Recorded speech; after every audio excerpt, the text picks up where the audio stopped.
President Donald ট্রাম্পের ইউরোপের দেশগুলোর প্রতিরক্ষা ব্যয় বাড়ানোর করা বার্তার পরই যেন নড়েচড়ে বসেছে নেটো মিত্ররা। মঙ্গলবার তুর্কি এর আঙ্কারায় চলমান সামরিক জোটটির মূল সম্মেলনের পাশাপাশি আয়োজিত প্রতিরক্ষা ফোরামে একের পর এক মেগা চুক্তি ও উদ্যোগের ঘোষণা দেন নেটো মহাসচিব মার্ক রুটা। অনুষ্ঠানে মার্ক রুটা বলেন, এসব উদ্যোগে ইটালি, স্পেন, কানাডা সহ নেটোর 12টি দেশ অংশ নিচ্ছে। এছাড়া ড্রোন হুমকির মুখে সুরক্ষা বলয় তৈরি করতে নেটো ড্রোনেস নামে একটি প্রকল্পের উদ্যোগ নিয়েছে, যাতে আগামী 5 বছরে $40 বিলিয়ন বেশি ব্যয় করা হবে। We are building robust counter-drone defenses to detect, identify and neutralize drones.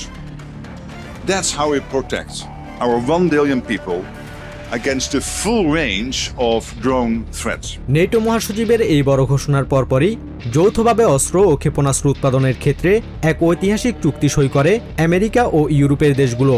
আঙ্কারায় under secretary of war Michael ডাফির উপস্থিতিতে বিশ্বের অন্যতম শক্তিশালী আকাশ প্রতিরক্ষা ক্ষেপণাস্ত্র এবং প্যাট্রিয়ট মিসাইলের যৌথ উৎপাদন ও রক্ষণাবেক্ষণ সুবিধা বাড়ানোর জন্য এই চুক্তি সই হয়। ডাফি বলেন, এই উদ্যোগের মাধ্যমে মিত্র দেশগুলো তাদের নিজেদের শিল্প সক্ষমতাকে কাজে লাগাবে।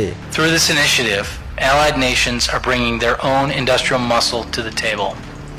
We are gutting the red tape, expanding the global supply base, and ensuring our warfighters have overwhelming firepower. প্রতিরক্ষা বিশ্লেষকদের মতে জার্মানি ও অন্যান্য ইউরোপের দেশগুলোর মাটিতে রেথিয়ন এবং লকহিড মার্টিনের মতো আমেরিকান প্রতিরক্ষা জায়ান্টদের এই যৌথ উৎপাদন ব্যবস্থা চালু হলে তা সরাসরি ওয়াশিংটনের ওপর চাপ কমাবে এবং নেটোর সামরিক শক্তিকে বহুগুণ বাড়িয়ে দেবে।